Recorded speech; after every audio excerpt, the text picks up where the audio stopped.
Boom! What is going on, ladies and gentlemen? Happy Friday to you all, and welcome to another live beer review. Today, we're going to be taking a look at a beer from, I would say they're definitely more of a well-known brewery within the Midwest with Great Lakes Brewing Company. They're out of Cleveland, Ohio, and I see a bunch of distribution when it comes to stuff that from them is sold all around the Midwest. I've actually seen some of their stuff show up on the East Coast at times, so this is definitely one of the more popular breweries that I'm choosing to do a review on, just because I've always been a fan of stuff from Great Lakes Brewing Company. I think they make some really cool beers over there. Just even though they're more of a well-known brewery, they're still sticking to craft roots and still kind of bringing out some pretty interesting beers and just overall pretty damn delicious beers in general. I think the last one I reviewed was right around when I started reviewing beers. I think it was a Belgian triple called like the Werewolf or something like that. I know there was a werewolf on it, but this one is called the Blackout Stout. It's a Russian Imperial Stout coming at a 9.9% ABV.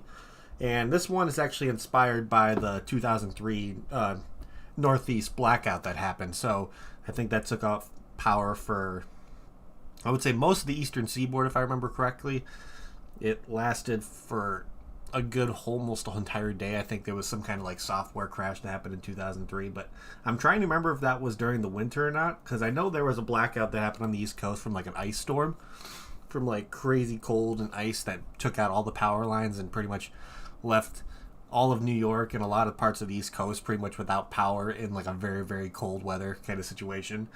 I don't know if this is that same one, but this is kind of it was inspired by that. I don't want you to be inspired by a crappy situation that happened, but I guess what they describe with this one, it's bold and dark as the powerless metropolis, and pretty much showing it's bold and dark like how the city streets were when it comes to that blackout that happened in 2003. So I'm pretty excited to give this one a try. I'm a fan of Russian Imperial Stouts. They're definitely a different change of pace when it comes to like your normal kind of milk stout, pastry stout, Imperial Stout kind of situation. There's a lot more bitterness. They take advantage of those bold malt characters when it comes to a lot of those roasted malts, and they are definitely hopped a little bit more than your average stout. So a lot more bitter flavors come through, but I think the bitterness from the malts, the smoky, the kind of roasted flavors are going to kind of mingle well with a lot of times they use, let's see, what kind of hops are usually, I've seen people use Kent Golding, I've seen people use Hallertau,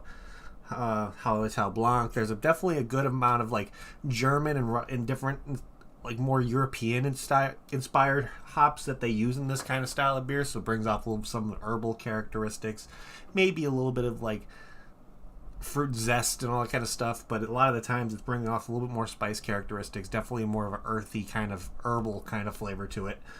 But yeah, I think Russian Imperial Stouts are a really nice kind of just change of pace from like my normal kind of sweet, very, very just like thick and syrupy kind of stout, even though Russian Imperial Stouts can have more of that heavier, creamier kind of mouthfeel to them at times. This one, usually Russian Imperials definitely have that medium to heavy body, but it's more of like an effervescence heavy and not more of a syrupy kind of heavy to it. So I'm pretty damn excited to give this one a try. It even says on here it's a 50 IBU Russian Imperial Stout. So that's telling me right off the bat that there's going to be a decent amount of bitterness to this, which I'm always looking forward to. So let's crack this guy open and see what we get on the nose with this guy. Look, I don't know what happened to it. It's here somewhere, but I think it has vanished where it's, I can't see it with my eyes. I have to search for it a little bit. But the Cock and Balls bottle opener is vanished from right where I sit, so I have to look for it a little bit more. But eventually it will be back to being the bottle opener that I use whenever I do a review on a bottled beer. But now we just got this little woodchuck guy that I always have a couple bottle openers nearby because you never know when you're going to need one. So let's crack this thing open and see what we got on the nose with this guy. Put it down. Let's throw away the cap. And let's see what we get on the nose with this one. Yep, definitely getting a lot of those more roasted kind of malty kind of notes. You definitely sometimes get like a little bit of coffee notes coming through on Russian Imperials. Definitely very like getting a little bit of like a dark chocolate kind of note. So a lot of the different flavors that you're going to get from a Russian Imperial Stout include coffee. It's a very similar profile to what you would expect from a coffee stout, just because there's a good predominant bitterness in both of them, just because there's a natural bitterness in coffee, and of course there's the natural bitterness that comes from the malts they use. But Definitely getting a little bit of dark chocolate. Definitely getting coffee in this one. Not really getting the bitterness from the hops that they use in there right now, but I might be able to get more of that once I pour it. So let's pour this guy. I'm going to be drinking this out of my Whistle Punk Tulip glass this afternoon, so let's pour it. Of course, I'm thinking it's going to be black as my soul, which, of course, I always appreciate with a nice stout. So let's pour this thing and see what it's all about. Oh, yeah. Look at this. Definitely as black as my soul. Going to be able to pour the entire bottle in here, I hope. Yep. Just about. And yeah, look at that. That looks absolutely delicious. That just definitely has a little bit more of an effervescence to it. A lot more bubbly kind of situation going. A little bit of a head that kind of lingered on, but not too crazy. Oh yeah, definitely getting a little bit more of that roasted malt coming through more. Definitely it's like a little bit of a chocolatey note. The coffee kind of dissipated on the nose a little bit. It trying to turn it into more of that just roasted, bitter kind of roasted malt kind of thing going there. Yeah, it smells pretty damn solid. I'm excited to give this guy a try. So, I think it's time for us to see what this thing's all about. So, cheers, everybody. Happy Friday.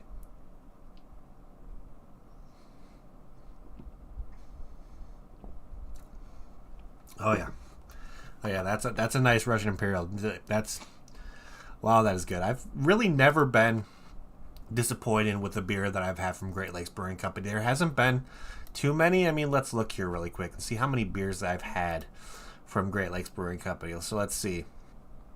So the one I've had was the Bear Wolf, which is I've had the Bear Wolf. Let's see, I have the Triple Dog Dare.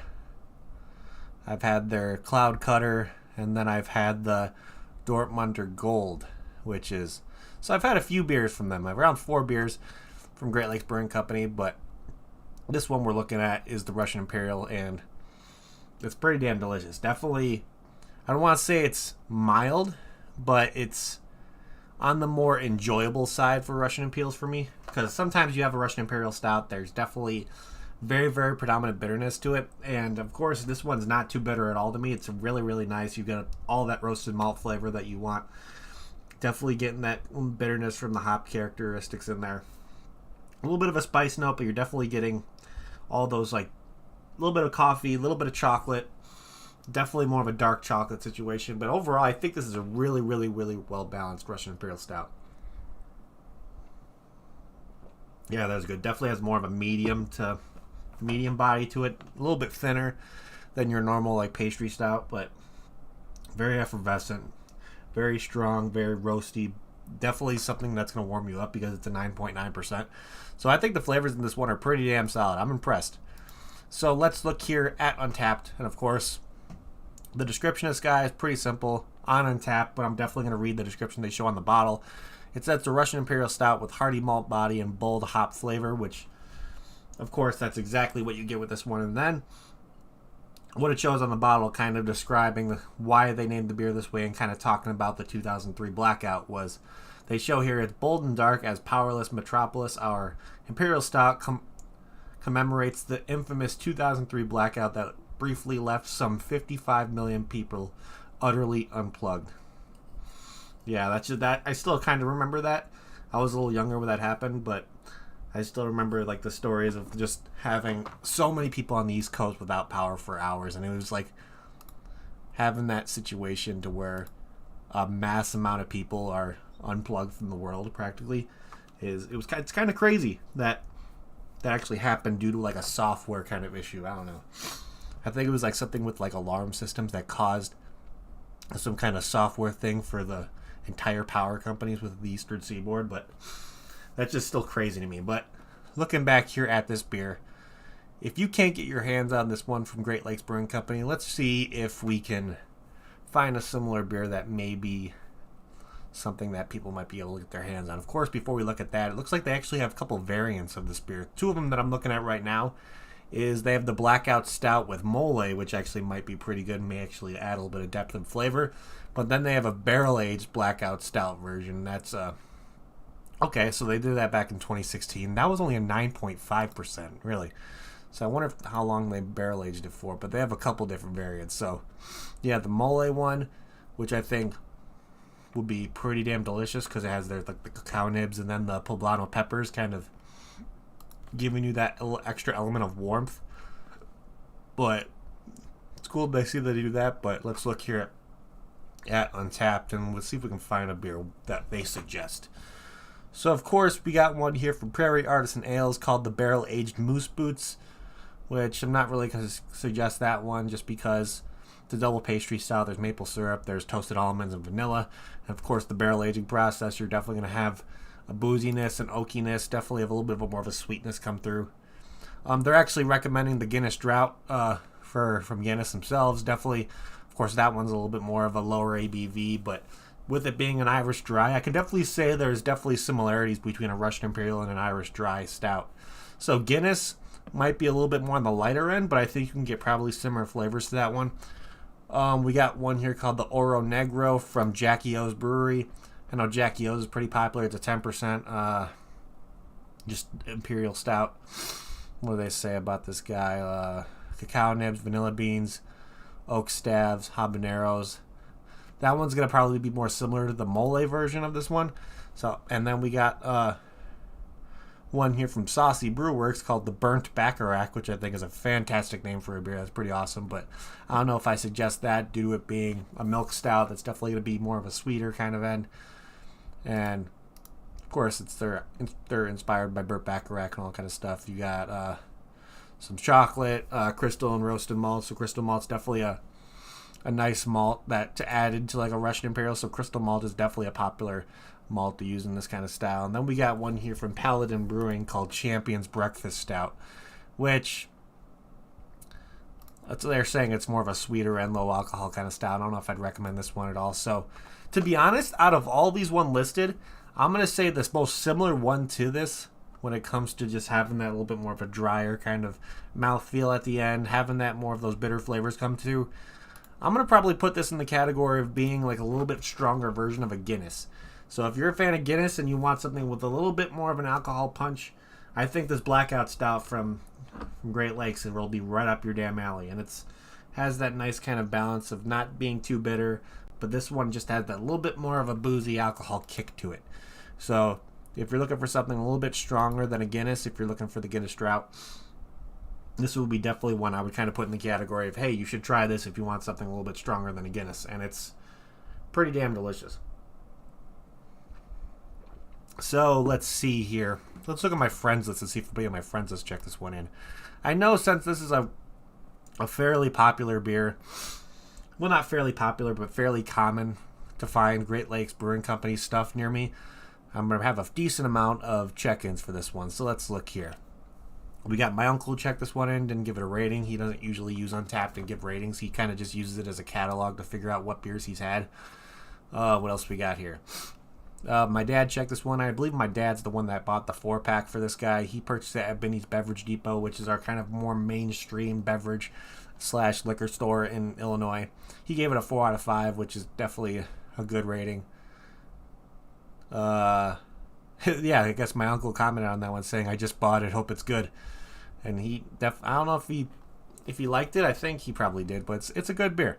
It's definitely a really good beer. We got somebody here on my friends list again. Give it a 3.75 out of 5.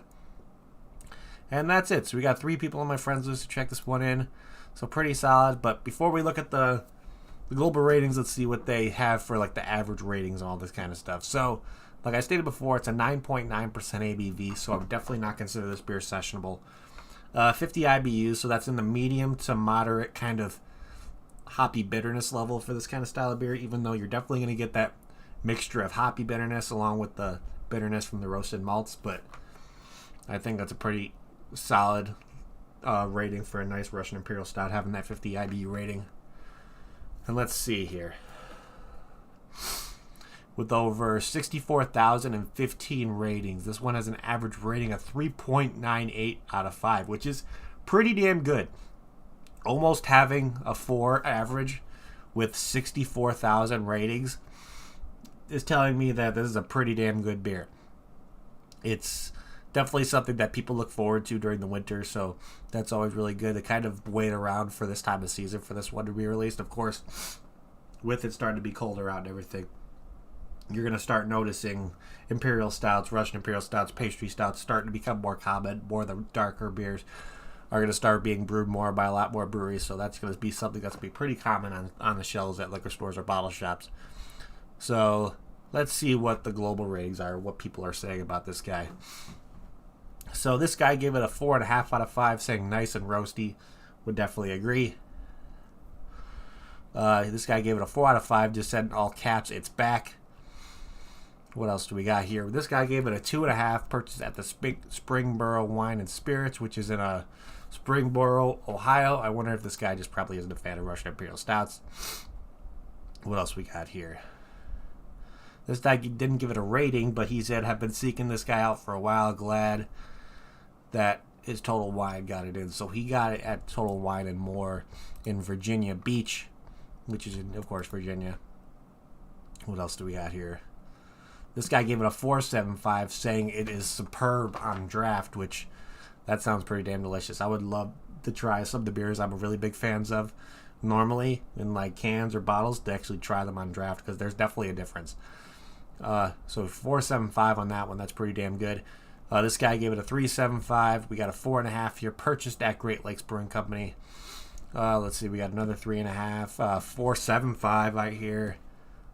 The 4 out of 5 here, purchased at the Giant Eagle Supermarket, which is located in Ridgeville, Ohio. So you're seeing Ohio because it's brewed there, and all the way over to Virginia, people are purchasing this stuff. And plus, of course, you can find it here in Illinois and most likely in Indiana as well.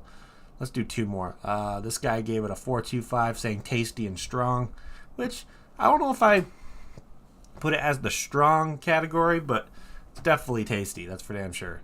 And this one we got here is a 4.5. It's a 4.25 out of 5. And what he said here is still one of the coolest beer stories out there. I've begged Great Lakes to make a vanilla version of this for years. Straight, no frills, no adjacent punch. You just in the mouth, fall stout. Yeah, pretty much what it is. So that'd be a pretty solid one, a vanilla version of this one. And this guy purchased it at the Duke's Minute Mart in Fulton, Ohio. So pretty good ratings of this one. Definitely people will look forward to this one when it kind of starts getting into the colder time of year. And definitely see people enjoy this one. So I honestly think a vanilla variant would be pretty damn solid with this guy. That sounds pretty damn delicious. So with all that being said, let's start trying to figure out what we're going to be doing for ratings on our end with this guy.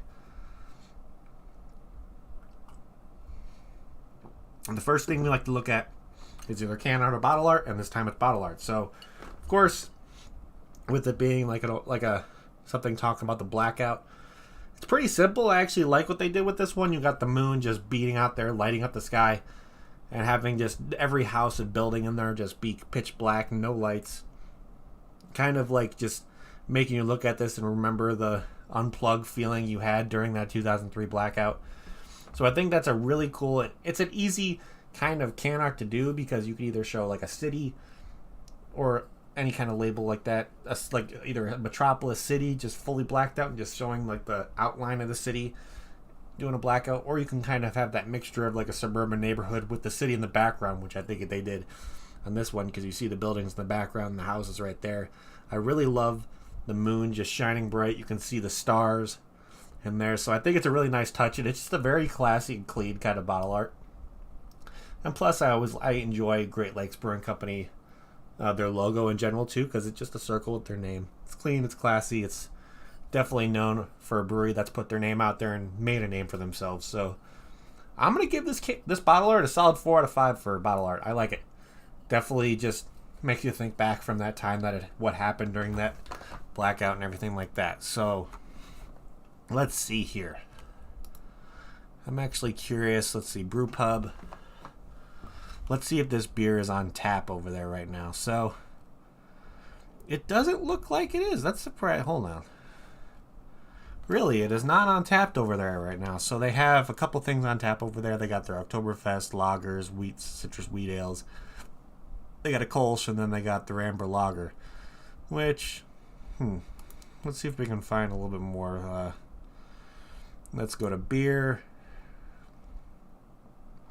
Okay, that's weird. Okay, on tap. So I wonder if it's maybe different location they're showing. So if you're looking here, if you press the beer button and just on the website and go to our beers, it looks like the Blackout is on tap right now over there. So if you want to get your hands on the Blackout Stout, just going over to Great Lakes Brewing Company, you can do that and try it the freshest way possible. And plus, you got a bunch of stuff that you can get from their year-round stuff. Of course, like I said before, this is a seasonal release, so when they usually release the Blackout, it's usually around September, I would say, about that.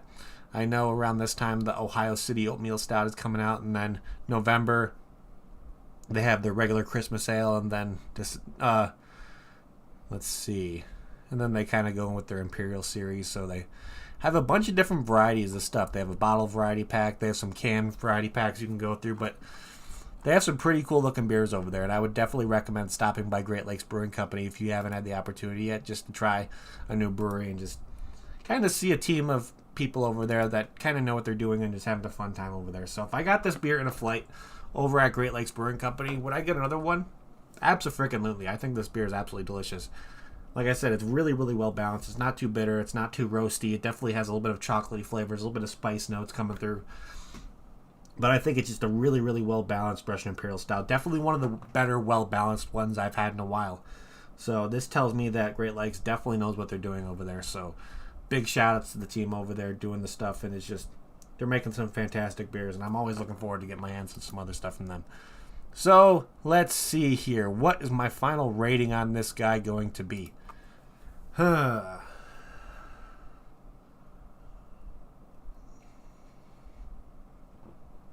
honestly think I'm going to give this a very, very solid 8 out of 10. Really, really do enjoy it. If you have the opportunity, if you're a fan of Russian Imperial Stouts, I would definitely recommend putting this on your list to try to pick up. If you're a fan of Guinness and you're looking for something a little bit stronger, this would definitely one I would be putting on the list for you as well, to kind of just have a little bit something a little bit more body warming, a little bit more of a stronger pungent flavor to it. So, yeah, I think Great Lakes absolutely nailed it this one. So, big shouts to them again. But other than that, I think that is pretty much what I have for you guys today. So, thank you everybody in chat for hanging out. You guys are awesome. If you haven't yet, please hit that like button. It will help me out a lot. Also, if you're new to the channel and like what you see, make sure you hit that subscribe button as well, along with that notification bell. It'll let you know whenever I go live doing another review. I got reviews planned all weekend for you guys, so keep an eye out for those. Of course, you want to see what I'm doing when it comes to what I'm be reviewing that day or what I'm doing behind the scenes over at Fibs. Shoot me a follow on my Instagram. That's where you'll see all that stuff.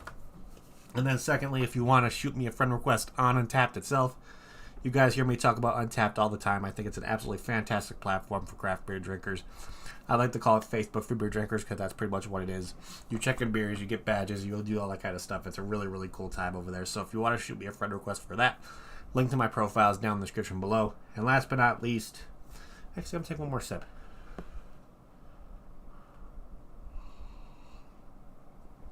And last but not least, of course, the best way to support me and help me do what I do is always going to recommend getting yourself over to the Patreon and joining with that, because I do monthly 4-pack giveaways over there with Illinois exclusive craft beer. So if you want to take advantage of possibly winning a free 4-pack from me of stuff that you normally wouldn't be able to get your hands on, Patreon is always an option. Plus, down the road, thinking about doing some more giveaways with different content creators, different breweries, all that kind of stuff. So if you want to have the opportunity to win some of that stuff, make sure you join the Patreon. Of course, down the road, I'll be eventually working on a Discord, and then working on glassware, coasters, koozies, merch, all the kind of stuff. So keep an eye out for that in the future. But other than that, yeah, that is pretty much it, ladies and gentlemen. So again, thank you everybody in chat for hanging out. You guys are amazing.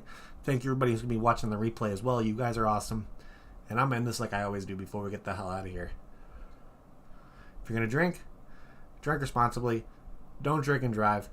And I'll see y'all next time. Cheers.